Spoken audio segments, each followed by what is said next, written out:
Hi guys, welcome back to my channel, and in this video I am going to tell you some of the beginner tech mistakes that you should definitely avoid. So let's get started.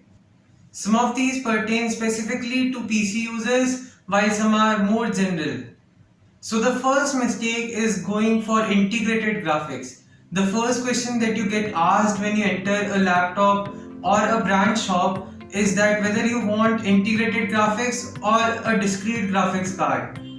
If you go for integrated graphics, Intel offers you Intel Xe graphics and AMD offers you AMD Radeon graphics. Although these are pretty good in their separate niche, but they are not good enough as compared to a discrete graphics card. Intel just announced their new series of processor, which is the Evo series, and they offer a better integrated graphics, but they are not as capable of a discrete graphics card, even as low as a 1060 Ti. If you get a choice between the integrated graphics, be it AMD or Intel Xe graphics, and a discrete graphics card like a 1060, maybe a 1060 Ti, then you should definitely go for the 1060 Ti because it would be much smoother at handling graphical intensive tasks like video editing, photo editing. Some of it is much like a necessity today. Also, Intel says that you can play some games like Rocket League on their integrated graphics, but they do not mention at what frame rate.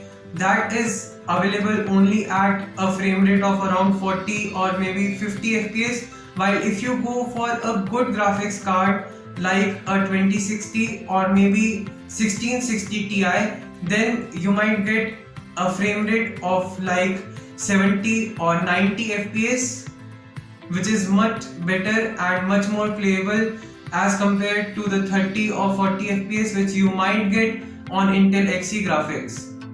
The other major tech mistake is choosing a so-so display.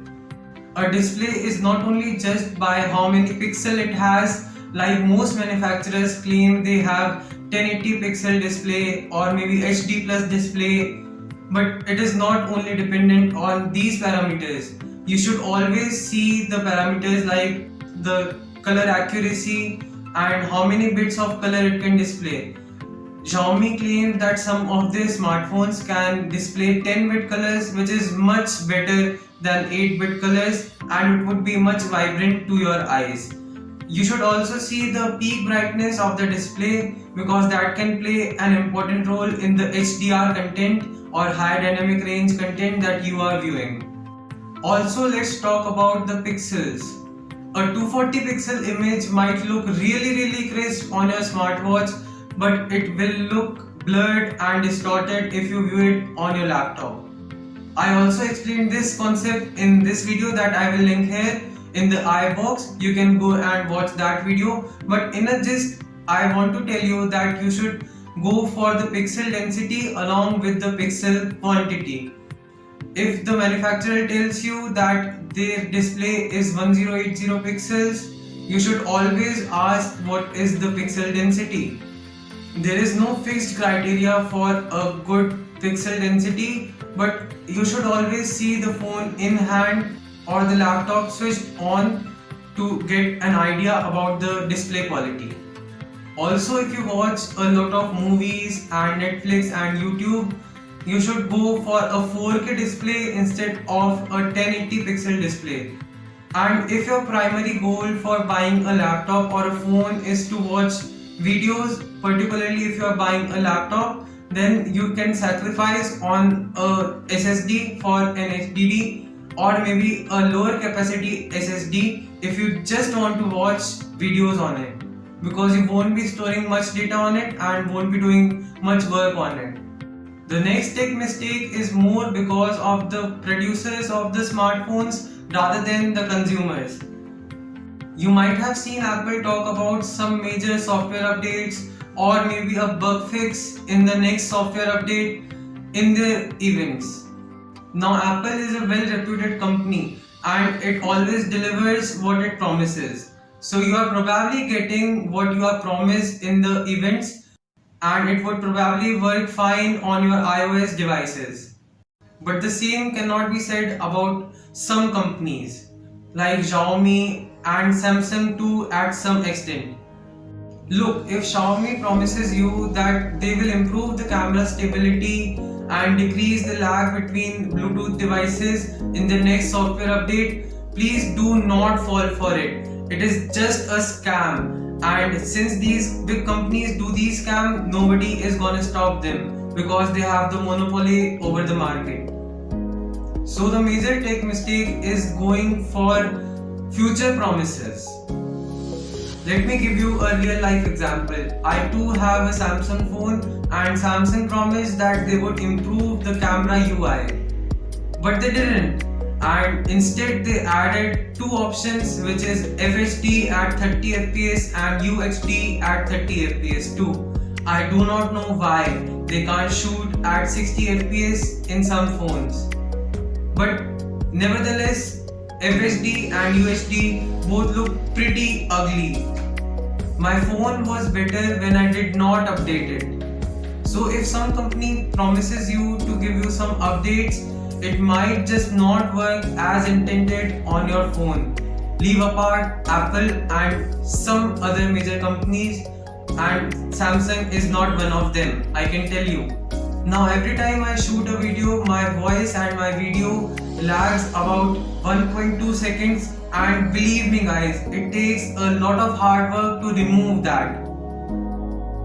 So I want to advise you that do not fall for these false claims. Just go for what the company is offering right now. Do not believe in any major software update or bug fixing update or anything like that. They are pretty fishy. If you look for a laptop on any marketplace that you use like Amazon, Wish.com, maybe if you use that for some purpose, or even Flipkart, you will see that the first thing the seller mentions is the CPU clock speed, which is probably mentioned in some gigahertz. And this is the best tech scam that I have ever seen. It is best because all those people who do not know anything about clock speeds or microarchitectures of the processors, they are going to fall for it and they are going to lose that money. Look, if Lenovo or some other major company mentions that the base clock speed of the processor is 4 GHz, it does not guarantee that it is going to work better than a 3.5 GHz model. Better clock speed does not equal to better performance in the case of laptops and desktop CPUs.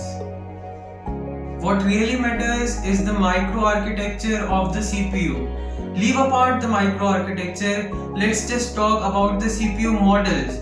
If you see a better number on the CPU model like Ryzen 7, which is better than Ryzen 5, then you definitely have a choice that Ryzen 7 is better than Ryzen 5. The H or K or U or HX at the end of the models also specify a particular function. They might be power saving, or they might be hyper or more efficient. But basically all you need to know is that higher CPU numbers, which is the model number, refers to better performance and not the gigahertz speed. As a conclusion, the sellers are always gonna mention the basic clock speed of a CPU on their website, like always. But you should look for the better CPU models rather than the basic clock speed. And also for graphics card and the display, as I talked about, and also the actual feel of the device, like is it good to type on, or is the webcam good if you are into web conferencing, rather than just going for the clock speed. Before I move on to the next one, let me just clarify that the next mistake is gonna pertain to only Samsung current users or people who want to use Samsung phones and other Samsung devices in the future. So everybody knows that Samsung is pretty aggressive with respect to releasing new products every year. And there are many variations in the chipsets that these models use, although they belong to the exact same category and have the exact same configuration too. What people generally look for in a smartphone is first the RAM, the ROM and the camera quality and the display and some other features like it doesn't fold if you are into folding phone, and no one looks at the microphone or the processor that is inside the phone, which governs most of its functions. And Samsung benefits from this nature of the consumers.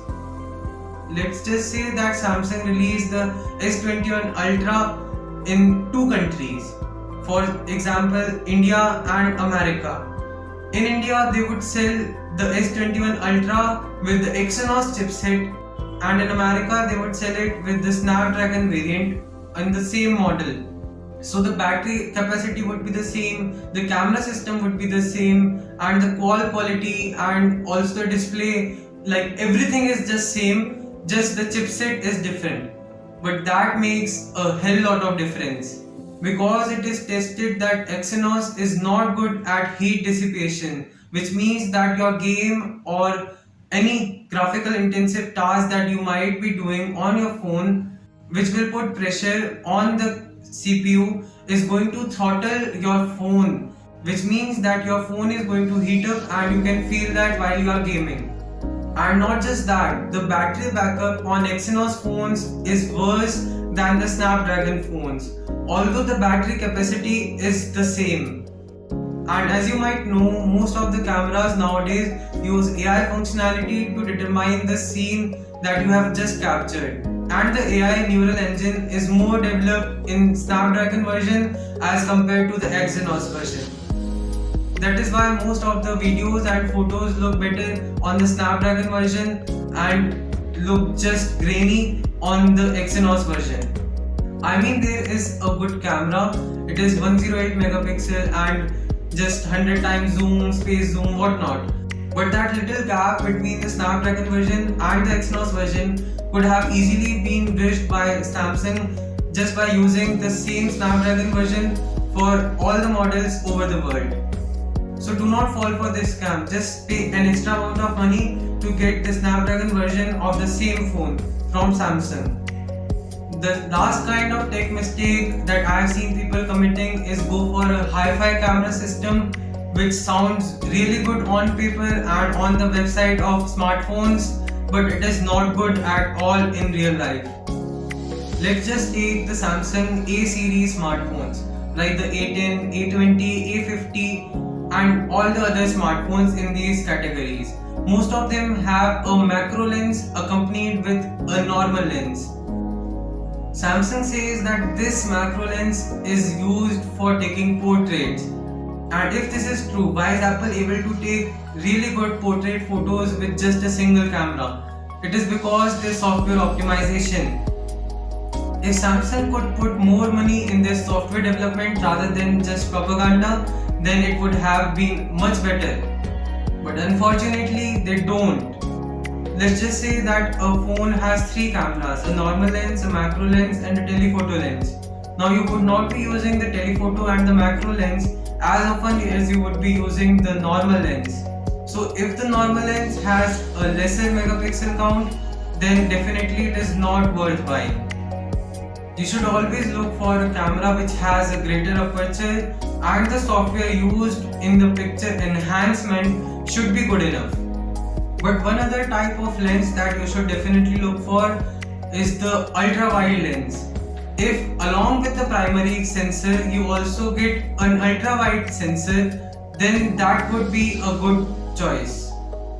So choosing a smartphone with a good camera is probably subjective, because if you want to take a lot of videos on a smartphone, then you should go for gimbal stabilization or optical image stabilization or OIS.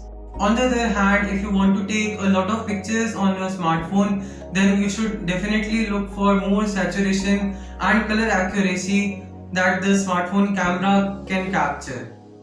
So these were the major tech mistakes that I could figure out. If you know more tech mistakes that people commit, then just let me know in the comment section down below. Also, if you liked the video, then please drop a like on this video and also subscribe to my channel to watch more content like this one.